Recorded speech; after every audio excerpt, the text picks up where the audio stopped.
think you know what I'm referring to is what really happened then with my brother and my sister. Well, it's obviously different than what everyone else thinks, and I don't know that if you knew the truth of what really actually happened, if you would want it to be in a public forum. Hello, Hidden Gems. We are here for, I guess you could say, a midweek hidden hour. There was breaking news, and that is why we're here.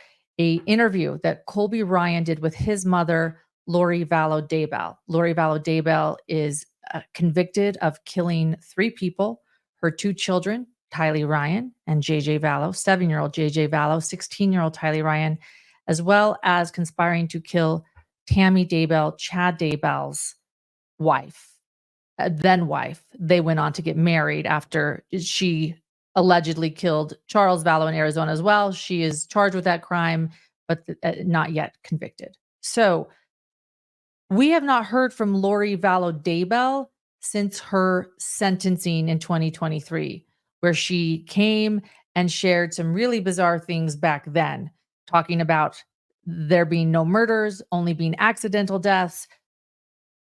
And Colby Ryan got on a call with Lori, recorded it. You can see this entire hour-long interview on his channel. We'll have the link to that in the description of this YouTube video or this podcast episode if you're listening on our podcast. Go watch this hour-long interview because it is wild and it is upsetting and it is shocking. And so we are here to talk to you a little bit about our thoughts. And then later this week, you, John, will be on Colby's channel. Is that right? Talking about this and processing this with him. But until then, we're going to talk about our initial reaction right here. So if anybody was expecting a confession from her and an apology, no, you can get rid of that idea altogether right now. But John, I think I really haven't asked. This is very real. John watched it. I watched it. I haven't really asked you your thoughts yet, but people want to know. What did you think watching Colby interview his mother from prison? I think it was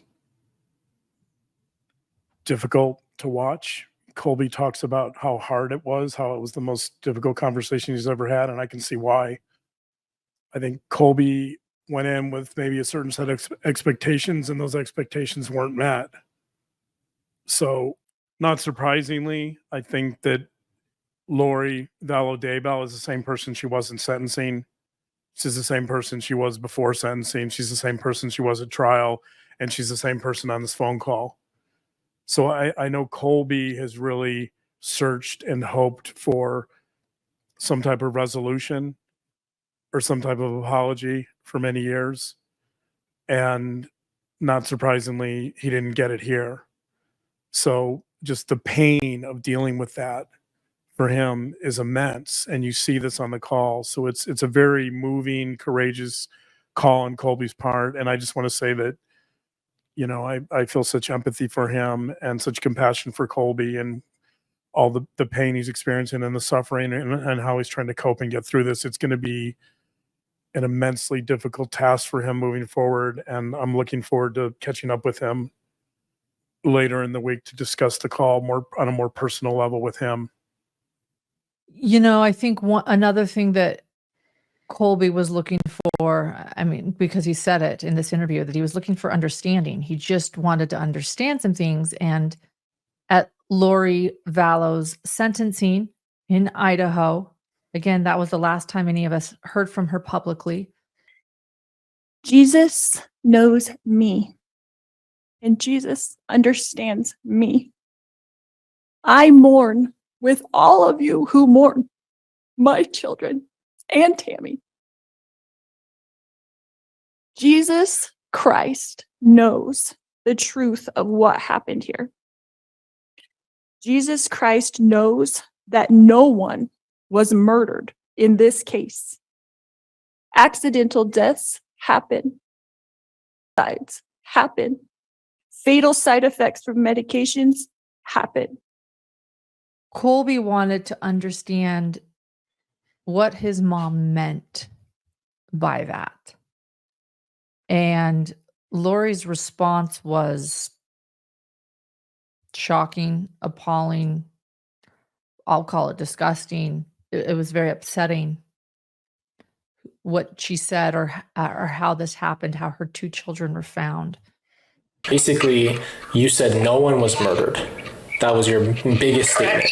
You said not one single person was murdered, that everybody, you said there were suicides and deaths, accidental deaths, and you said that there was drug overdoses, that no one was murdered. Well, what I can tell you is that I wrote out what happened with those 38 pages, and that's what I was telling my attorneys. I need this to get to Colby. I don't care who else it has to go through, but I don't think it's fair to Colby to not have this information, since he is the only person I feel like was as close to that cared about JJ and Tylee like I did. Now, you are the only person, Colby, in the entire world that I felt like I said, I want to talk to Colby and tell him, because he deserves to know. I don't care what anybody else knows, and I frankly don't care what anybody else thinks. It's not their children. They're my children, and they're your brother and sister, and we were the family, and we were the ones doing everything for them. And when you took care of JJ, when Tylee was in the hospital that time before we had to move to Hawaii, and you sat there with him as a 2-year-old before medication, before we knew he had autism, and he would just run like 100 miles an hour.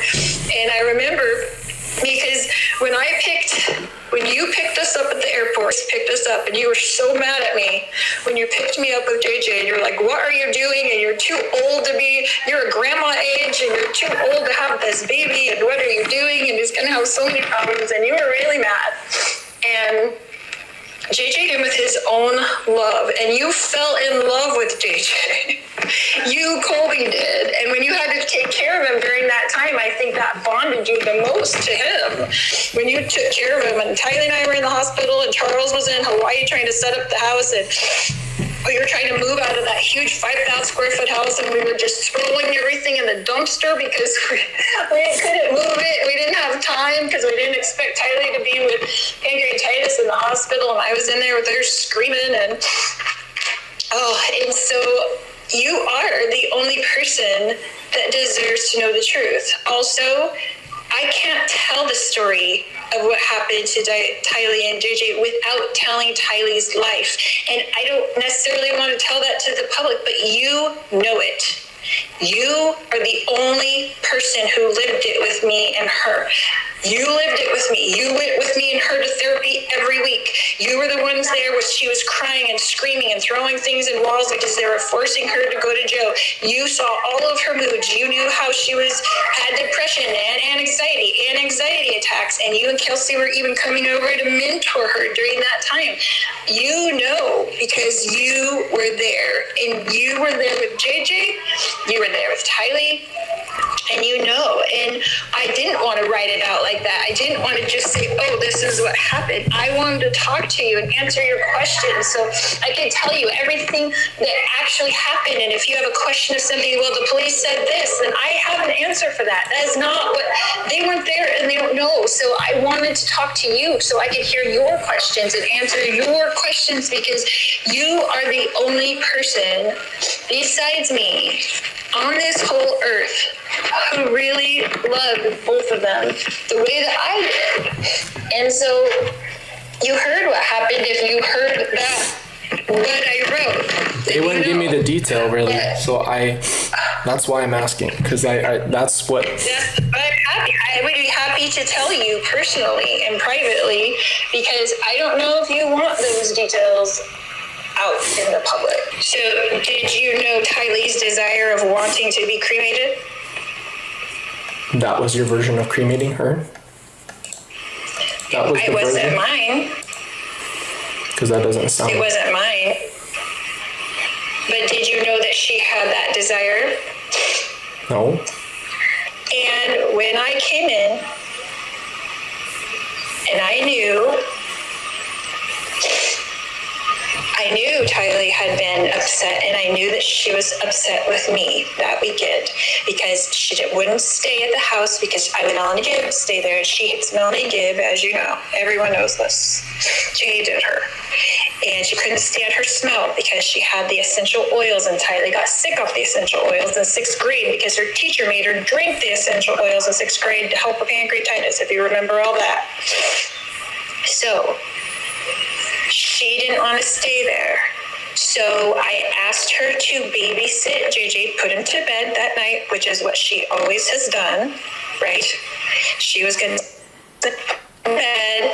I was going to do my podcast with stupid Melanie and Dave, right? So JJ wouldn't interrupt it. And then I was picking him up in the morning to get him ready and take him to school. And when I came in on that scene, and they were gone, I thought Tylee did it to get back at me. I thought it was all my fault.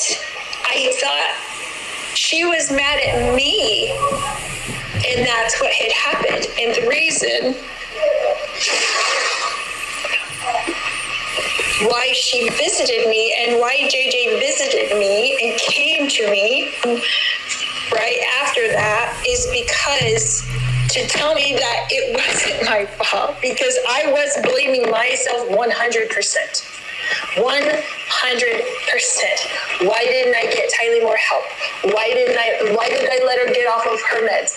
Why did I not do something different? Why did I let Melanie get to stay here? Why did I do any of these things that would lead to this? How could it possibly have happened? Why and how? Why and how? I mean, you can't even imagine what that is like. No one on the earth can imagine what that's like. You're telling me that Tylee took JJ's life and then took her own life? On accident. And took her own life then? After? So who chopped and burned her? And who duct taped JJ and put him in the ground? At the time, I didn't want anyone to know what Tylee had done to JJ, and I wanted to continue to protect Tylee as her mother, who has been trying to protect her whole life. Like, this is my scenario, Colby. What if Tylee holding JJ down for too long, trying to get him to not scream and be loud in the apartment, which she was always upset about. We weren't in a big house anymore. We were in these tiny little apartments, and he was loud. And what if she held him down too long and realized afterwards what she had done? What if she had come running to me and told me what she had done, right? That it was an accident? Do you not think that I would have told police that I did it to save Tylee? Because you know that I would have. Thoughts on her blaming Tylee for the death of both of them? Her daughter Tylee, the victim in this that was murdered. Yeah, so I think the very first thing that Lori says, I think, holds the key to this entire conversation. He plays her hand. She starts by saying, "You remember?" She says that Tylee appeared to her in a dream, and Tylee said to her, Tylee essentially apologizes to Lori and says, "I'm sorry for being such a brat." Because she visited me and told me plenty of things. And the very first thing she told me was, "I'm sorry, Mom, for being such a brat." That's the first thing that she told me. And it was so Tylee, and it was so her. So I just wondered if she had said something to you that you recalled. And that was such a long time ago. I just always have wondered, because I never asked you at the time. And she giggled when she said that to Colby. Yeah. I think that's critical because it really shows how Lori perceives this entire situation, that she really does see Tylee as a scapegoat. That I really think this is a type of projection, that she's creating this fantasy that Tylee's responsible when in fact she knows that she's more than likely responsible. I think if If in that dream, Tylee had appeared and said, I'm sorry for being such a murderer, if you take the word brat out and put murderer in, then I think it becomes completely understandable in terms of projection, because projection is essentially taking some unwanted part of ourselves and putting it out there on someone else so that we don't have to deal with it. So let's say hypothetically, I mean, we know that Lori's a convicted murderer. So let's say that Lori can't cope with that fact, that she can't digest the fact that she's a convicted murderer. It makes sense that she's going to blame someone else instead of dealing with how difficult that is to accept as a mother, because she sees herself, or she did see herself, as this perfect mother. It's easier for her to interpret this situation by blaming Tylee. And so if she can't accept that she's a murderer, then you'd expect her to say something like, Tylee, to see Tylee coming to her and saying, I'm sorry for being such a brat, or I'm sorry for being such a murderer, because that's essentially what she accuses her of being. Yeah. Accidental or not, she said it was an accidental murder. An accidental death done by Tylee upon her brother, which I want to point out, and we can get into a little bit, but again, Tylee was last seen in Yellowstone weeks before JJ's death and was not around. She had, according to discovery and court documents and the prosecution, Tylee had been killed weeks earlier. So it's absolutely impossible that Tylee did this. You know, so you think that this is, so are you saying then that? I'm saying that in projection, she's essentially projecting this aspect of herself, this element of herself onto Tylee. When she's saying that Tylee's saying, I'm sorry for being such a brat, in some ways what she's saying is, I'm sorry for that Lori is sorry for being such a brat, or i.e. translation, for being such a murderer. That Lori can't accept the fact that she was involved in this scheme, that she played a role in murdering her children. And because she can't accept that, she's putting that on someone else. She's putting that on Tylee.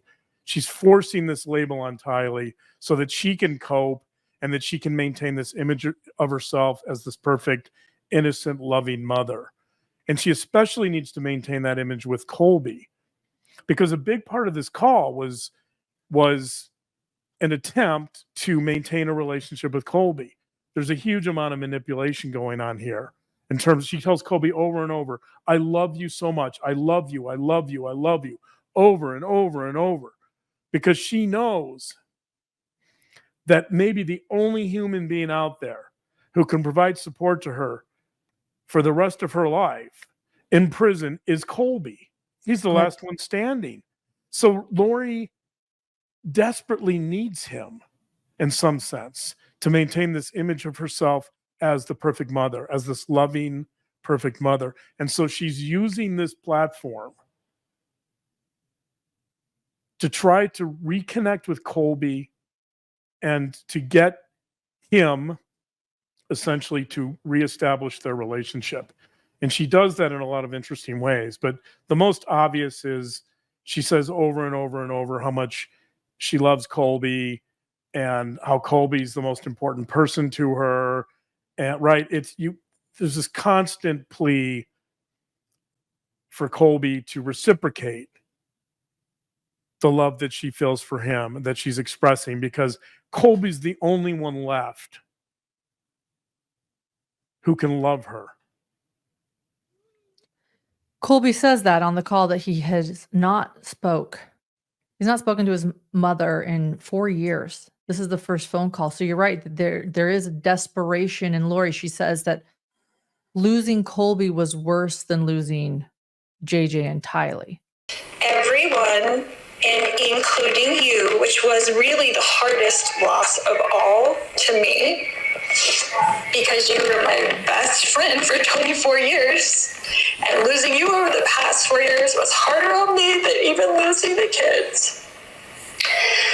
And then goes on to say that only Colby would understand the depth of her loss of these two, but telling him that losing him has been harder on her than the death of his two siblings. And so you're right, there's this desperation for her to try to rekindle some sort of relationship, which he does not do. He says that he forgives her, but can't be in her life. And we can talk about that more when you talk with Colby.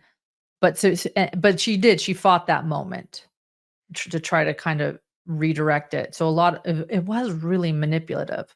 Yeah, I mean, of course, it didn't help her case that she perpetually blamed Tylee for the murders. That's not going to help her case. But in spite of that, I mean, she can't live with another narrative. That's the problem, and that's where this does become projection. That's where this does become this fantasy she's created that Tylee committed these murders because that's how she needs to see it.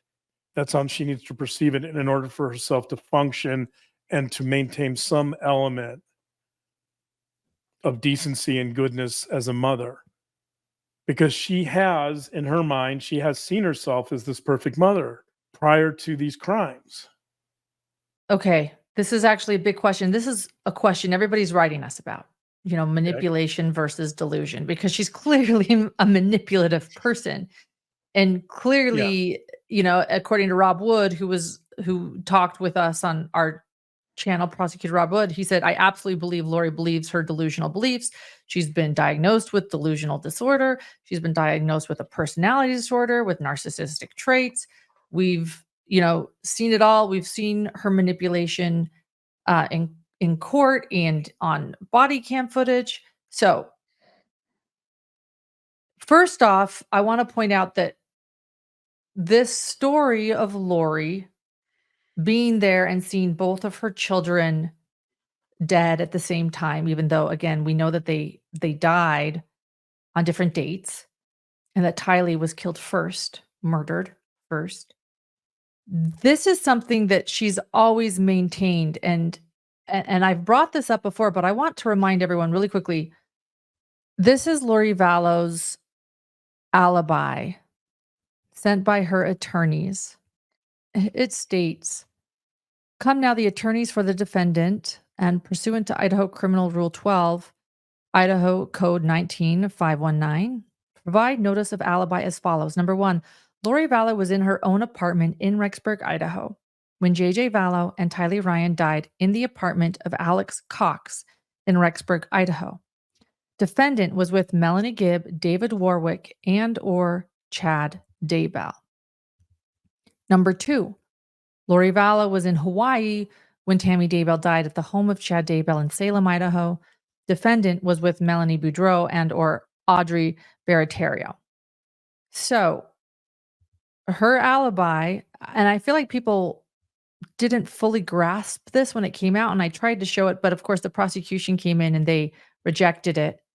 But she is stating that they died essentially together, although it's vague, and that it was when Melanie Gibb and David Warwick were in town, which would go to, it would be this September 22nd, 2019 date. And that she did believe that she saw them deceased at the same time. We also know from an inside source that she has maintained this story of it being Tylee's fault. That a source from the defense team, that this has always been what Lori has maintained. So we didn't really hear about the alibi in court during the trial. But we know from someone on the defense team that Lori has maintained that this is Tylee's fault, even though they did not present this in court. And so my question to you is, a lot of people are wondering, is she changing her story and this is her newest one? Help me understand, does she really believe this? She's maintained it for years now that this is actually what happened. And so does she really believe this? Or is this pure manipulation, or is it both? Well, so there's a moment when she's talking about all the medication that Tylee's taking and how she stopped her medication. Colby says, so you think the meds led to the murders? And Lori says, in my mind, yes. You'll notice that Lori says, in my mind. multiple times. I was still protecting Tylee in my mind, and I still am. I would have done anything to protect Tylee, and in my mind at that time. You're telling me that all of this is to protect my sister's name because of what she did. Is that what you're telling me? In my mind, yes. Which is really interesting because on the one hand, if I'm talking about something that I know to be accurate, I'm usually not going to say in my mind. I'm going to describe it the way I believe it occurred because I think that's accurate. So when you say in my mind, you're qualifying it. And that would suggest that there's a part of her that knows it's not completely accurate. I think she's convinced herself at some level. So to answer your question, it's not an all or none answer. Does she believe? Yeah, I think she believes to some degree. She's delusional. Does she believe completely? Does she know in her heart at the deepest subconscious level that Tylee was not responsible for these murders? Yes, she probably knows that. And that's why she qualifies a lot of her answers with, in my mind. In my mind, this is how it happened. Well, what about in somebody else's mind? What about in the mind of your defense attorney? What about in the mind of Chad Daybell? What about in the mind of law enforcement, right? It's a peculiar way to represent the story. And it would suggest that at some level she knows this is how she sees it, and therefore it may not necessarily be true.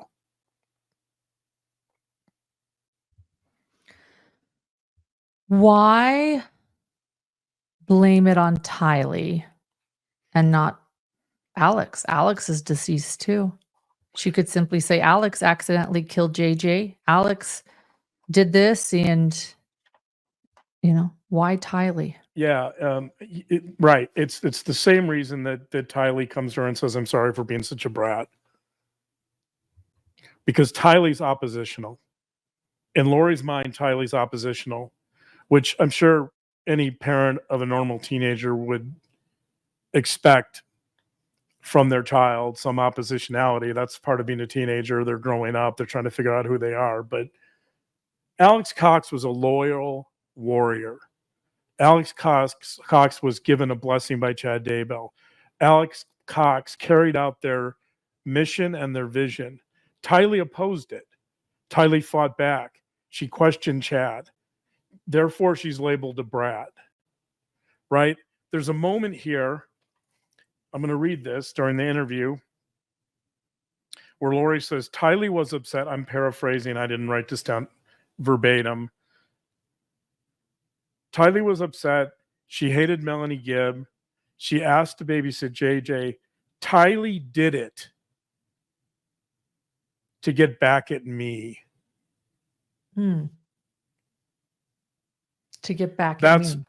That's why she visited. So she says after that, she visited me to tell me it wasn't my fault.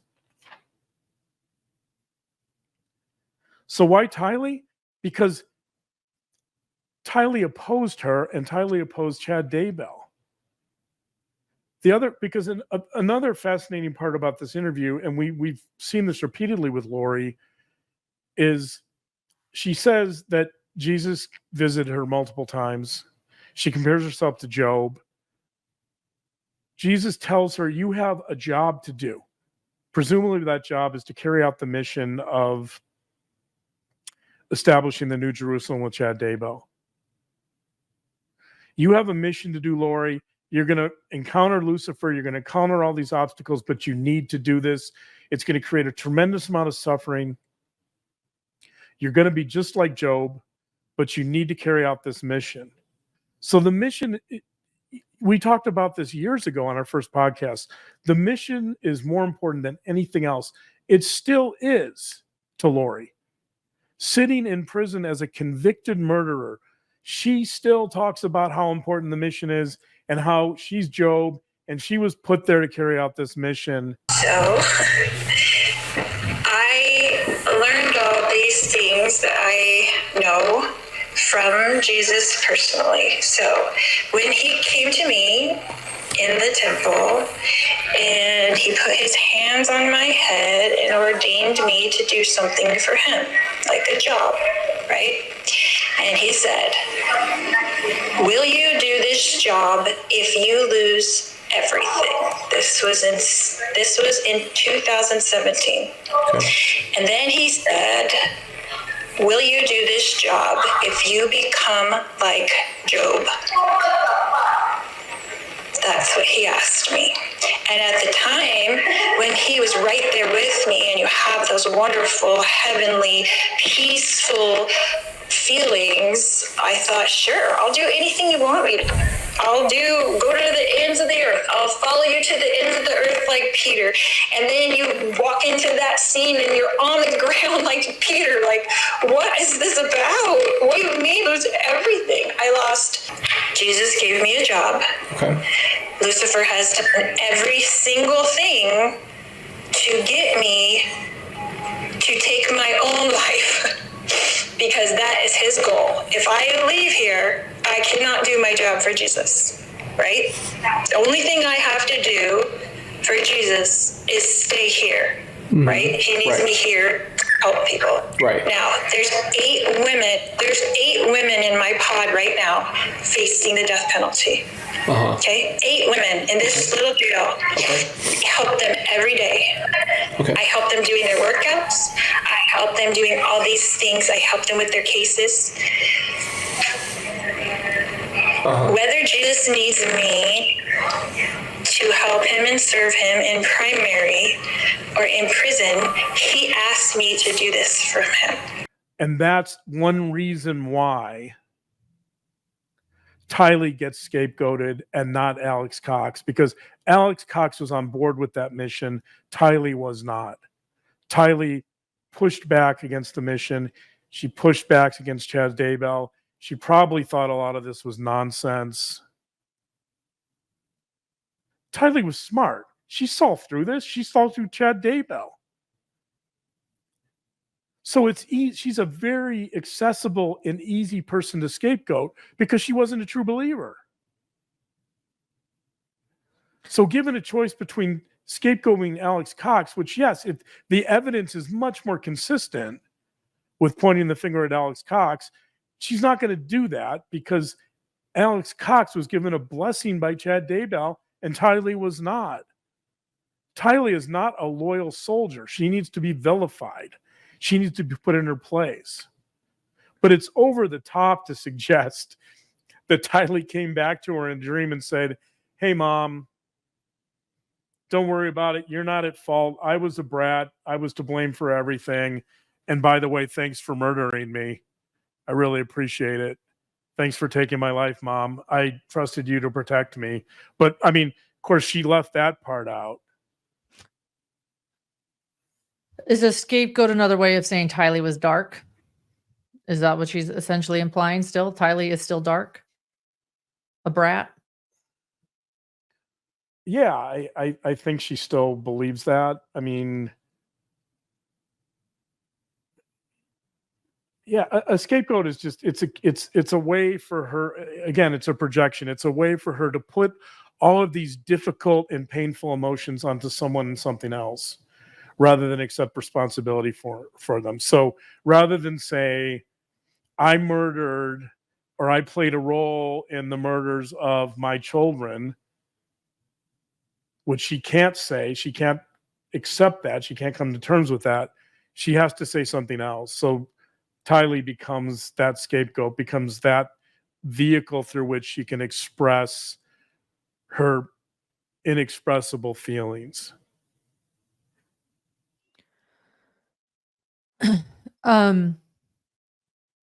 So in other words, just going back to my original question, it's both. She is manipulative, yet believes some of this still. But again, that's maybe a defense mechanism.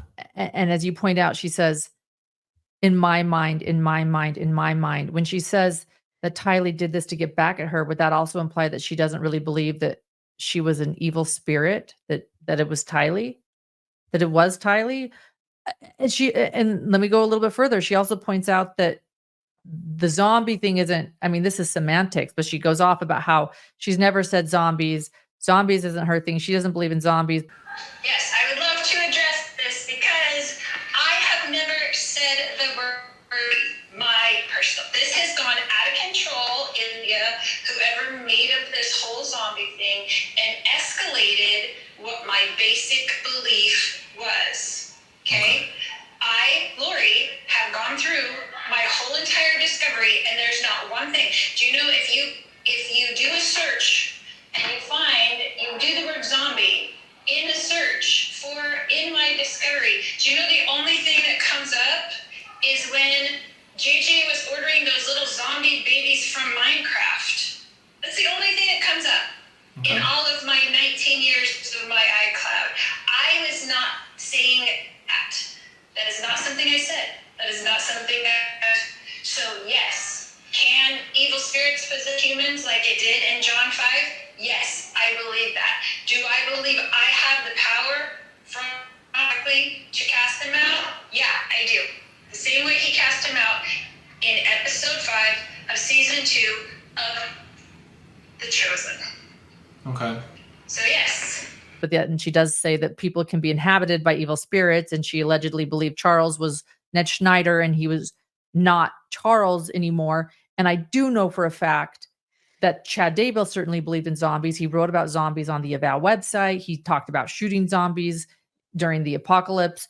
So, of some of that semantics, but are you, I also, did she believe that Tylee was really Tylee? I guess that's the next question because of a few things she said that contradict her.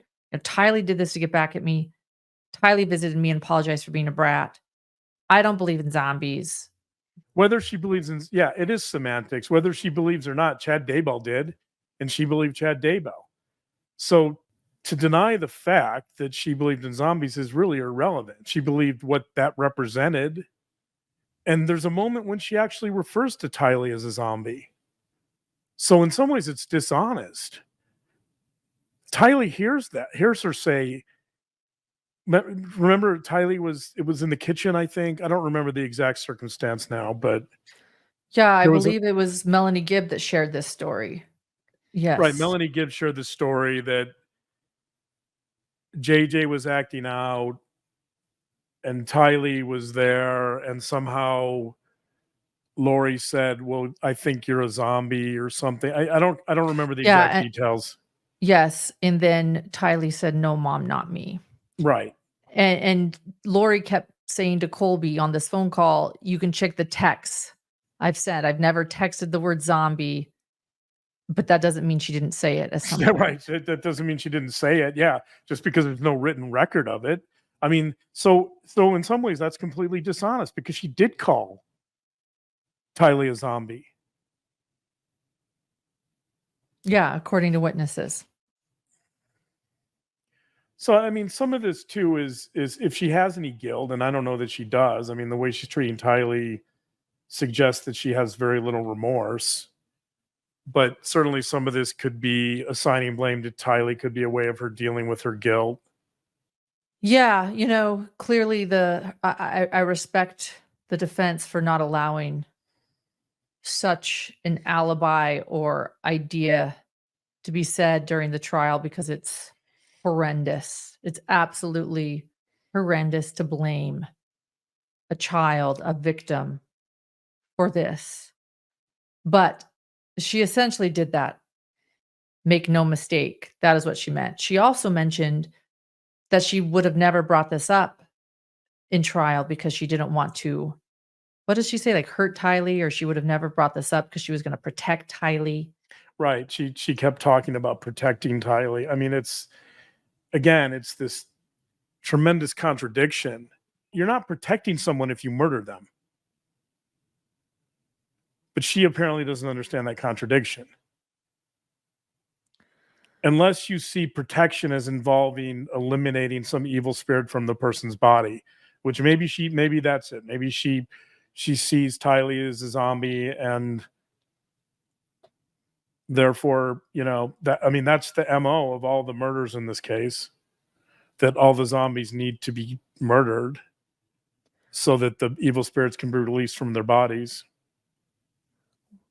One of the very traumatic things about this case, the whole case is traumatic, but some of the traumatic evidence is how Tylee's body was found, burned, dismembered, charred, buried in a melted green bucket in Chad Daybell's yard.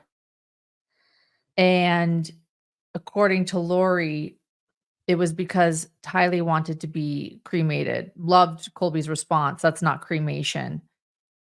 I did some checking, and yes, this is not new. By the way, Lori has always maintained that this is why Tylee was found this way. But that makes me question then why, as Colby pointed out, why not tell somebody what happened and have them cremated? So it wasn't cremation. Is she making that up? I mean, that was confusing too. I mean, does she know what happened to Tylee then? Was she like, yes, go burn her?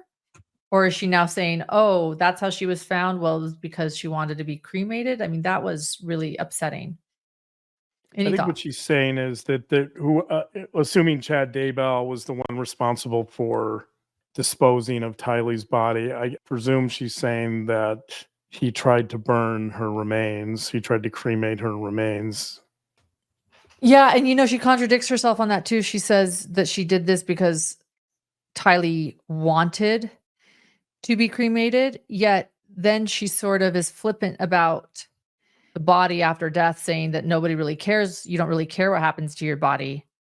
You're telling me Tylee took JJ's life, then took her own life, and then someone cremated her by dismembering her and burning her and throwing her in a pet cemetery, and then somebody bound JJ, put him in a trash bag, and threw him in the backyard. And that was it. That was the end of it. What I'm saying is I wasn't aware what happened to them after I left that scene. Okay, so you gave it to someone else. You gave the responsibility to someone else, is what you're saying. Correct. Okay. I'm telling you that their spirits were gone from their bodies at that time. They were gone. They were already in heaven. They were already gone. Okay. Correct. And Tylee was so brutally mistreated after her death that it wasn't even human. It wasn't even humans. Well, I'll tell you something about what I know about the minute, and because of my own experience of being outside of my body, right? You could care less what happens to your body after you die. You could care less. Okay, hold on. And I know people on Earth are really worried about it. I don't want to hear it. I'm sorry. I get it. I don't want to know. I did not intend for that to be done to her. It's the most brutal thing I've ever heard in my life. Being done to her. It's the most brutal thing I've ever heard in my life. So I don't want to go over that, really. JJ. I want to think about that. JJ was found. They were not in there, Colby. They were not in there, is what I'm telling you. But I'm telling you. No matter what happens to you when you're at a coroner's office and they cut you open and do an autopsy, yeah, that's really gross. It's really gross when they do that to anybody. That's not what I'm talking about. But with JJ. You're not in there. Anything that was done was after the fact, long after the fact. They were not in there. Okay. Yeah, I think someone suffering from delusions is going to have a number of contradictions in their narrative about events because it's not going to add up. It's not going to make sense. I mean, a delusion. Think of a delusion as essentially a big defense mechanism. It's you're creating this elaborate fantasy of how you want the world to be. It's not how the world is. It doesn't represent the facts. It's how you see it. As she says, it's in my mind. She's acknowledging in many ways by saying, in my mind, that this is a delusion. This is all a fantasy. As you point out, Tylee's not even alive. When Tylee supposedly accidentally murders JJ, however that is, and she's vague about it, it sounds like it could have been suffocation, could have been meds. It's not clear what she did. She can't even provide the details on that. And then apparently she takes her own life. And again, We don't know how that happens. Right? There's no details, there's no specifics on any of that. And that's because this is an elaborate fantasy, which is a delusion is a fantasy.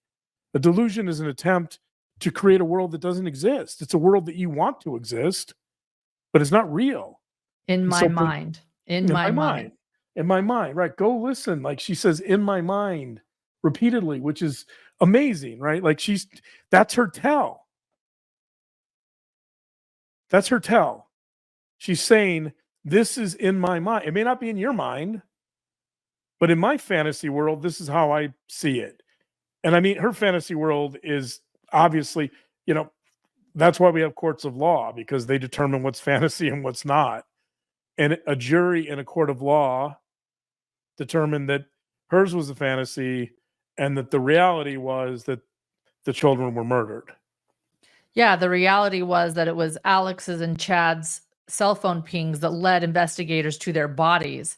The discovery was so large in why these two children were murdered on separate days, Tylee first, that it is so hard to hear her spinning this tale and to think that her son that she wants to get back into his good graces with, that she actually thinks this would work. Maybe that's what's so frustrating too. Maybe that's what means she is delusional. If her desire is to be back in Colby's life and this is what she's telling him, she's got to be delusional to think this is going to even work. That this is going to move the needle in her favor. I mean, there's so many moments in here that are just out there, but I mean, they're not inconsistent with who we know Lori to be. In fact, when we were watching this, one of my first comments to you was, this is Lori. This is who we know Lori to be. And while her remarks are absolutely unhinged, it's still Lori. Yeah. So that everyone knows, I watched it alone and then I watched it with John, but I didn't really ask him any questions because I wanted it to be here. And I didn't really know what he thought. But the only thing I did know was that he kept repeating, this is the Lori we know. This is the Lori we know. He even said, people shouldn't be surprised. This is who Lori's always been. This is who she is. So one more question that I have for you, and you've kind of brought it up, but we've covered this case now for over 5 years. We've talked about this. Our entire first season, is dedicated to this case and trying to understand how something like this could ever happen and to get into the minds of both Lori and Chad. And we've talked in the past about Lori projecting a lot of her pain onto Tylee's whole life. Yeah. And starting when Tylee was a young girl, and we've speculated even on Munchausen by proxy or factitious disorder imposed upon another when it comes to Tylee's pancreatitis. Of course, that's a theory you and I have. So I was struck with how she repeated that she kept care of Tylee, that she was so loving.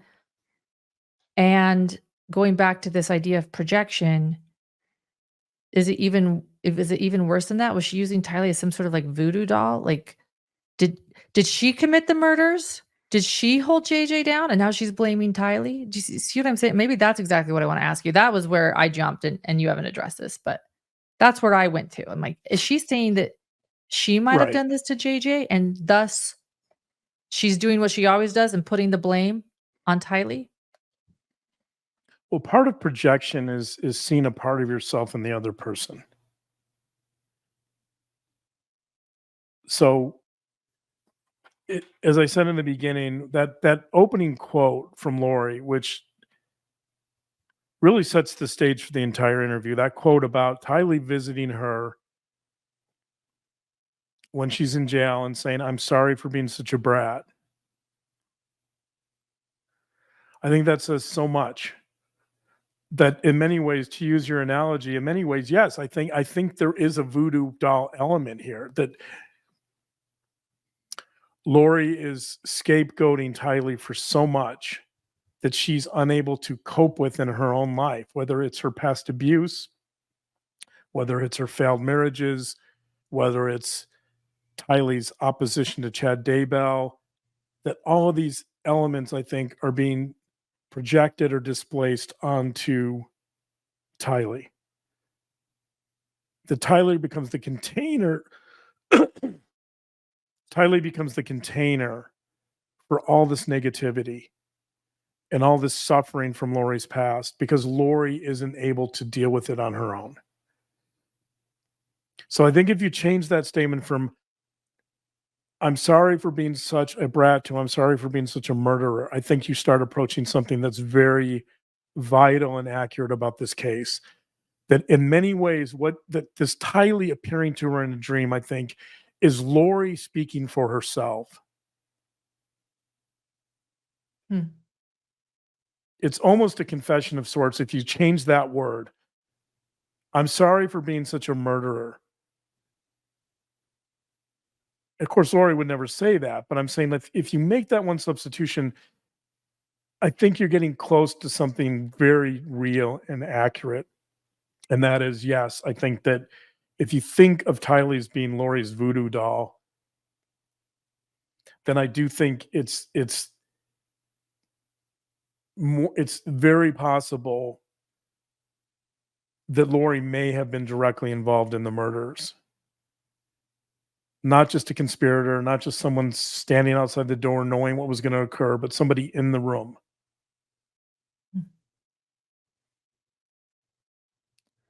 Despite two convictions, both Lori Vallow and Chad Daybell, the unanswered question is who was responsible for what? And I don't know if we'll ever have the answer to that question. Yeah. You know? I think there's a presumption that Alex Cox may have carried out most of the actual murders, but I'm not so sure anymore. Right, to say she also pointed out just how small the townhouse was and how you could hear everything. They weren't in a big home anymore, which has always been a concern to me too, because Melanie Gibb and David Warwick Right. were there. It doesn't look good for Melanie Gibb. The more she talks about Melanie Gibb, the worse things look for her. I mean, Yeah, to say in that know. moment, you know, the townhouse was small. So if we're gonna use Tylee as the voodoo doll, or if this is about projection, she says the townhouse was small and JJ was noisy and he annoyed Tylee and everybody could hear everything. And I had to finish the podcast. And this was annoying. So whether she accidentally held him down too long or gave him meds, I don't know, but it was an accident and she did this. I have to admit, if that's projection and if it's literal projection, is she saying something about herself? Is she admitting to something horrendous that she did Well, to JJ? I mean, so factually, you have to remove Tylee from the room. Tylee wasn't there. Tylee So wasn't there. Right. So who is she talking about? If you remove Tylee, it's her. That's where my mind went. Yeah, I think if you remove Tylee, who's left? It's not Could it have been Colby. Alex? I guess could Colby's have not been there. Alex? I mean, no, I don't think so. I mean, maybe, but She said Tylee was supposed to babysit, and two people were supposed Tylee's to not babysit there. JJ that. Tylee's not there, and two people watched JJ that day. Lori was in charge of watching JJ and babysitting, mothering JJ, and Alex at one point took care of JJ. Right. There's only three people that it could be: Chad, Alex, or Lori. And so That's is she clear. admitting? Is she admitting by saying Tylee did this to herself? I think it's very probable that Tylee becomes a projection of herself.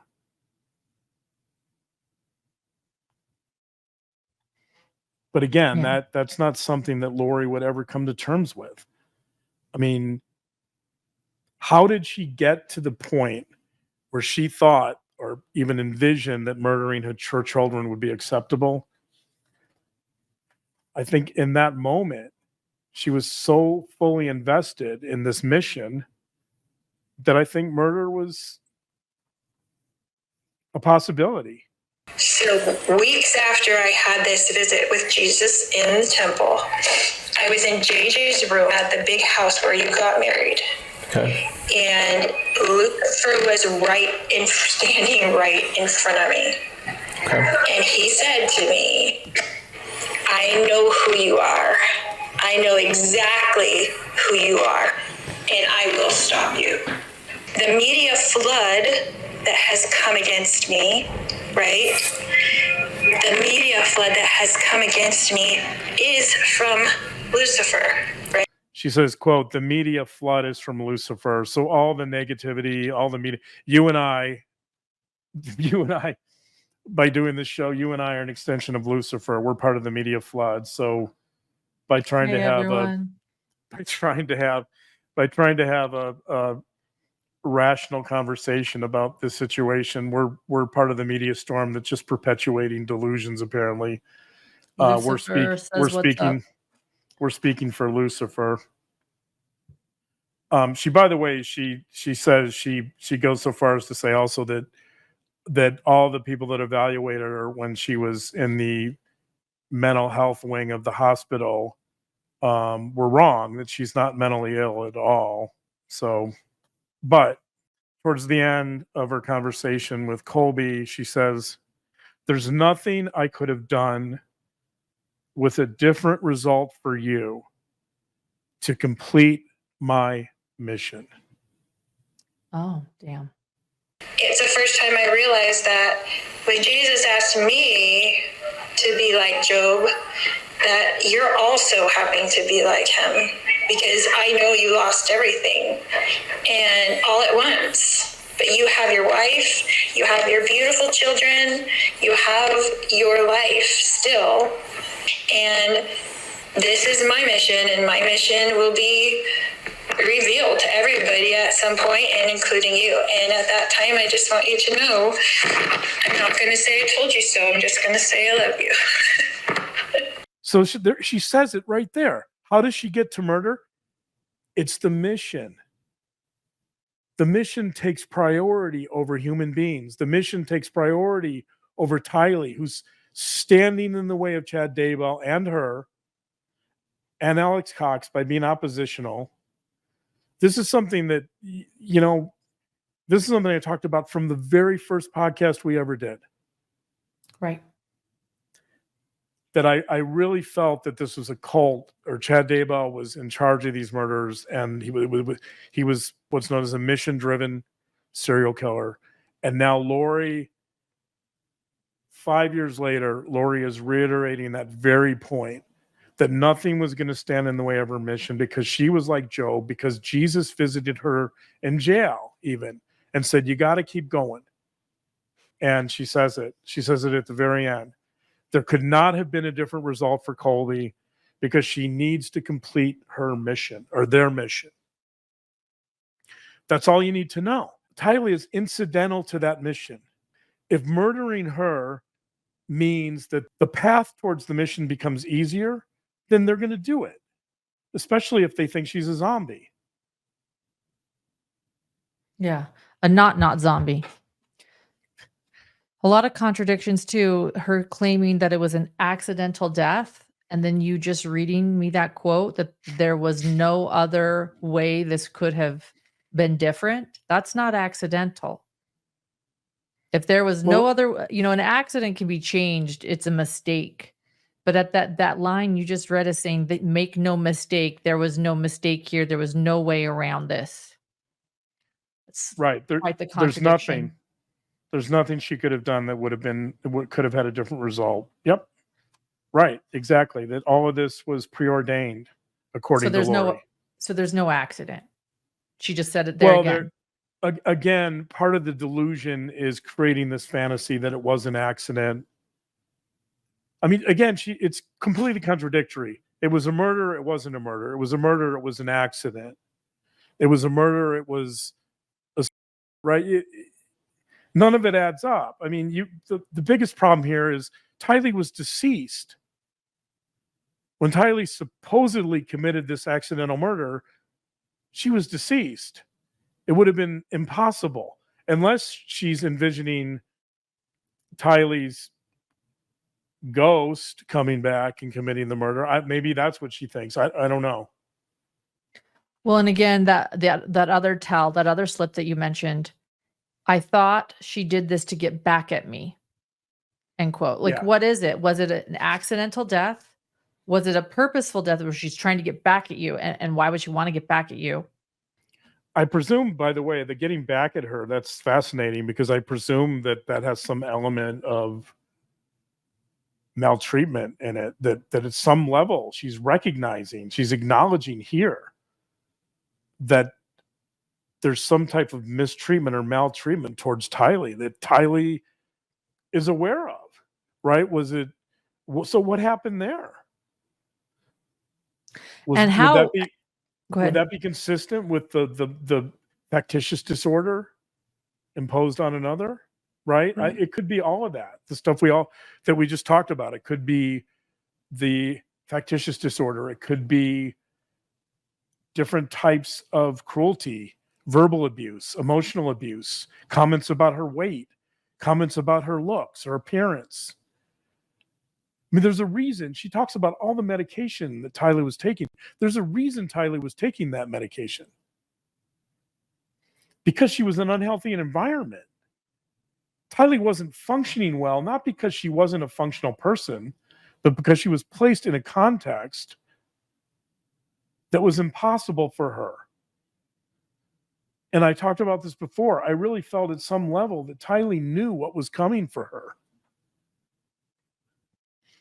I don't think she ever could have guessed the absolute cruelty and decimation involved in her murder and to her body. I don't think she could have foreseen that, but I think at some level there's this ominous sense. There's this foreboding feeling for Tylee that something really bad is going to happen to her in the future. And she's not wrong about it. So in order to cope with that, she's got to pile on the meds. I mean, and also part of it is they're giving her all these medications to sedate her in a way, I think. Like they don't want her to see what's going on. They want to blind her to the reality, which is this delusion they've all created, this fantastic world they've created that they're selling to everyone as real when in fact it's not real. It's pure fiction. If we're talking about projection, I also want to point out something that's really upsetting too. Again, the quote, I thought she did this to get back at me. I sometimes call projection, you spot it, you got it. In other words, if someone says all the time that they're being bullied, or if that person is always saying, I don't like drama, I don't like drama, I don't like drama, and that's what they say all the time, maybe actually they're creating drama. If you spot it, you got it, oftentimes. Lori is literally implying that Lori is literally implying that Tylee would kill JJ to get back at her. Who even thinks that? Who thinks that one child is going to kill their sibling to get back at you, the mother? And so again, I have to go to you spot it, you got it. Is this how Lori thinks? Could she kill someone for spite or revenge? Because if she's putting that on Tylee, she's clearly capable of that. Like that is bizarre to me. And I just want to point that out too. To say she did this, I thought she did this to get back at me, is saying, I think that people sometimes kill others out of spite. Who thinks that? Lori Vallow. Yeah, there's definitely this vengeful, vindictive quality to Lori, for sure. And you see it there. Yeah. Anything else? Some of these talks with Jesus are just fascinating to me. I mean, in and of itself, like just this belief that you're talking to Jesus consistently and that Jesus sees you as someone who is so important Yeah. Yeah, that that's talk about he's gonna come back and spend time with you. He's gonna hang out with you and tell you his visions for the future, yeah.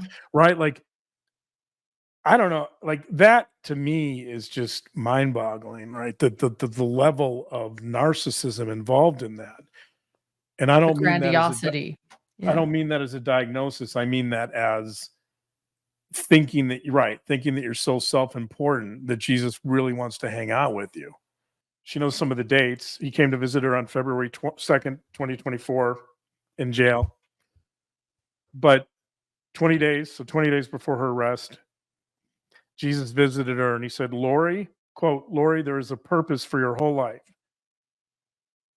And it is my purpose. So trust it. I just want to think about the implications of that for a minute, right? Like Jesus is coming to her and telling her that she is the vehicle through which he is going to carry out his mission or purpose. Yeah. I mean, And yeah, no, go ahead. I know. It's the just the grandiosity. just the grandiosity of that and just the delusional nature of that. I mean, And anyone out to get her is Lucifer, or is, the devil is trying so hard to get her and take her down because she's so important. so Jesus visited her, kind of told her, his plans and why she was an integral part of his plans. And then, of course, Lucifer came shortly after, and Lucifer said, quote, I know who you are, and I will stop you. And Lucifer essentially wanted her to take her own life. So he was apparently putting a lot of pressure on her to do that, but because she's Job, she wasn't going to do that, and she had this mission to carry out. It's a bit of a morality play, right? It's a really simplistic, reductive kind of morality play of good versus evil. That if Jesus visits, then Lucifer has to. That she doesn't engage in a lot of complex thinking. Obviously, that this is a very simplistic, reductive view of the universe. And you see it here. This is why these delusions are so powerful for her, is because I don't think she knows how to get outside of this bubble. And I don't think she's able, cognitively to really address any complexity in the world. She's extremely limited. And I think that's something you see here too. And, and there's something very sad about that, by the way. That a lot of criminals, they don't exhibit this kind of extreme beliefs necessarily, but many of them have the kind of this limited view of the world. The way I think of it is like murder, in some ways, murder really simplifies the world because you're reducing the world to its most simplistic elements. When you murder someone, you're in charge, you're in control. For a brief moment, like you've simplified everything to its basic elements, life and death, good and evil. Jesus and Lucifer, right? And that's how she thinks about the world. There's a line from Colby I think that's really important.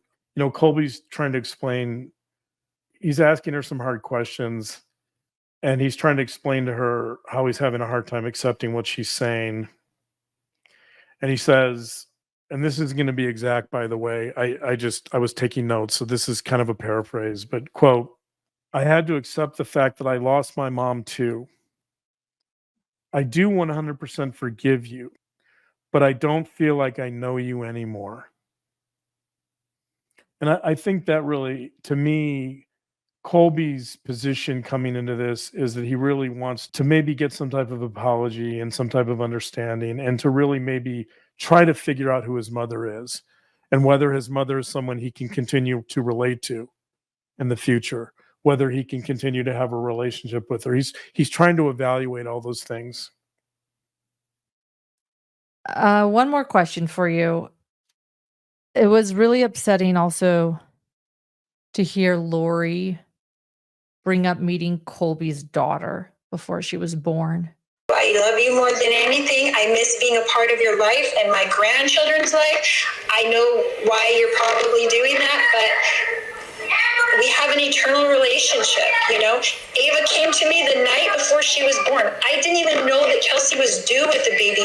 And she came to me the night before she was born. And I held her as a baby in the spirit world. And she told me that we had loved each other for eons of time. And that she loved me so much. And the joy that filled me when I held that little baby filled me. Colby, she came to me because she knew that you wouldn't let me see her and you wouldn't let me talk to her, but she said our relationship is eternal and she loved me and I'm her grandma whether you like it or not. She said, I'm your grandma whether my parents like it or not. And so there is a purpose in all this, and I'm sorry it's been hard on you, honey. I love you so much, and I'm sorry this has been awful. I pray for you every minute. Then I do 100% forgive you. I forgive you. And I'm not going to hold you in a jail cell of my heart, but you cannot be a part of my children's lives. And I think you need to understand why. Because you and I can't even be a part of each other's lives. Because I don't feel like I know you anymore. And I don't want to hurt you by telling you that, but I don't want to lead you on. Well, how is that forgiveness? How is that Forgiveness is a choice of forgiving. It doesn't mean you keep going. I mean, it was like if she just couldn't get worse, to hear her then say that Colby's daughter visited Lori before she was born to tell her grandma how much she loved her, you know, and that they were so close. And then she's telling Colby just how close they were. I mean, that was sort of like, in my opinion, a deep level of manipulation too. Yeah, there's so much manipulation here. And again, think of it in terms of she's now convicted of multiple murders. She's going to spend the rest of her life in prison. She narrowly evaded the death penalty, right? Chad Daybell's getting that, but she's not. So she has no supports except for Colby. This is like her best plea to Colby to stay in a relationship with her, to stay connected to her so that she has some family. And she's pulling out all the stops. You know, she's telling Colby repeatedly how close they were, how much she loves him, how only Colby and her really know about Tylee and JJ, how they were the only ones that were really close to Tylee and JJ. But this is another, like, all of those elements are manipulative. But then you throw in this other piece with Colby's second daughter. It's really hard to fathom because she's trying to imply this intimacy with him through something that clearly is imaginative. And to also, it's sort of also, you know, clearly Colby has set some serious boundaries with his mother, as he stated that it was the first time talking to her in 4 years. So Yeah. she's never met then or talked to her granddaughter, Ava, that she brought up. And yet Right. she's telling Colby, oh, but she loves me so much. We are so close. This is the woman that's been convicted of killing Colby's sister, brother, and as he says, his father, Charles Vallow. I mean, yeah, it's just like the depravity. I don't know, just the. Yeah, I'm pretty sure that Colby's kids are not going to be allowed in the same room with her, or at least if there is, it's called a contact visit. So a contact visit in prison or in jail is when you're actually in the same room with an offender. Otherwise, visits are restricted to either video or there's plexiglass or glass. There's a glass barrier typically between the inmate and the person visiting. So there's different levels of visiting, but a contact visit would be the most intimate. And I'm trying to imagine a circumstance in which a convicted child murderer would ever get to see her grandchildren in person. Yeah. And that's certainly what she was probably Right. attempting to do. Well, I mean, I think that's part of it by trying to establish a relationship with Colby. I think she's trying to eventually develop the expectation that Colby will take his kids to visit her at some point, I presume, in prison. Yeah. And, tragically, I think, at least for the moment, I'll be catching up with Colby later this week, so we'll get into this in more depth. But I think that line is so important that at least in that moment, Colby says, I don't feel like I know you anymore. And I think that's kind of the essence, that we grow up with what we think are stable perceptions of our parents and our environment and our childhood memories and our childhood home. And in some ways, we need to cling to that type of stability and consistency to have a sense of who we are, to maintain a stable identity for ourselves. And what Lori's done is she's undermined that. She's pulled the carpet out from underneath Colby and everyone in her world, and really thrown all those assumptions into question. And I think that's really what Colby's struggling with, is the fact that all those basic assumptions from childhood about who his mother is, and how she'll protect him, and what she'll do for him, all of those assumptions are now shattered. And so I think when Colby says that, I think that's what he's expressing, that he doesn't really know her because she's undermined everything about the world that he thought was true. And, that's a really tough place to be. And I really have tremendous empathy for Colby and for his courage and confronting his mother and really trying to work this out. It's going to be a lifelong journey, I think, for Colby. If I can play a little bit of role in any of this or any of his healing, I'd be happy to do so. But, I look forward to catching up with Colby later this week and really kind of getting his more intimate thoughts about this conversation he had with his mother. Again, for those that want to watch the entire hour-long interview that Colby had with his mother, Lori Vallow, you can head to Colby's channel. The link is in the description of this YouTube video or podcast episode, wherever you're listening or watching this. You can find a link and hit subscribe on Colby's channel so that you will be notified when Dr. John will be over there talking to Colby. But you're right. She is who we always thought she was. This is Lori Vallow.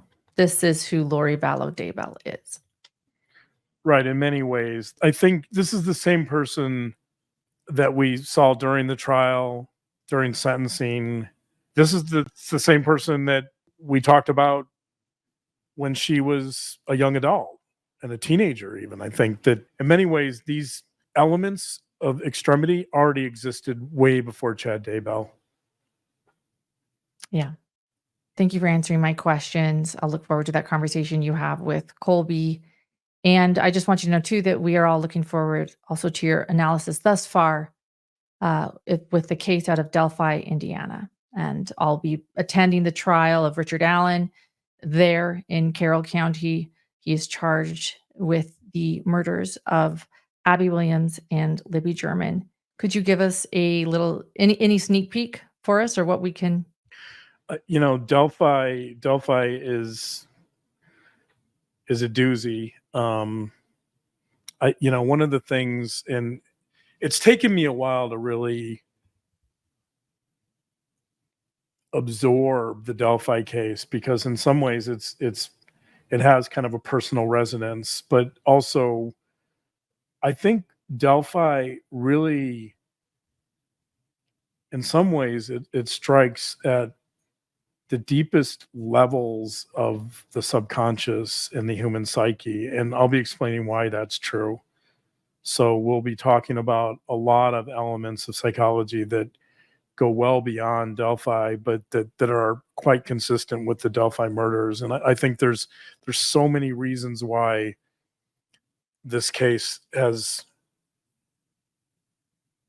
generated a lot of interest and why it's touched so many people. And a lot of it has to do with the deeper psychological components. So my job will be to really help understand those components and to begin to make sense of it.